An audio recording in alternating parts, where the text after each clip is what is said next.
નમસ્કાર મિત્રો, કામ અને મહેતાણું, ટાઈમ એન્ડ વર્ક આ બધા જે છે એક્ઝામ્પલ વારંવાર પરીક્ષામાં આવતા હોય અને સૌથી સિમ્પલ ક્વેશ્ચન આ છે કે ભાઈ રમેશ એક કામને જે છે બરાબર, આ રમેશભાઈ છે, રમેશભાઈ એક કામ જે છે 30 કલાકમાં કરે છે, જ્યારે દિનેશભાઈ જે છે એક કામ જે છે 20 કલાકમાં કરે છે, તો બંને સાથે મળીને કેટલા કલાકમાં કામ પૂરું કરશે? તો માનો કે આપણે 30 અને 20 નો લસા લઈ લઈએ તો આપણો લસા અહીંયા 60 થઈ જશે. એનો મતલબ કે ભાઈ ટોટલ કામ જો 60 હોય, રમેશભાઈ 30 કામ જે છે કરી શકતા હોય, તો એનો મતલબ છે કે ભાઈ 30 કલાકમાં કામ કરે છે તો 1 કલાકમાં રમેશભાઈ 2 કામ કરી શકે.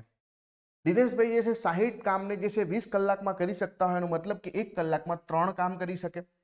અને આપણે બંનેને ભેગું કામ કરાવવાનું છે કે ટોટલ કામ તો આપણું 60 છે જ, અને બંનેની એફિશિયન્સી કાર્યક્ષમતા 2 + 3 છે, એટલે કે 2 + 3 કરીશું તો 60 ભાગ્યા જે છે કેટલા થશે ભાઈ?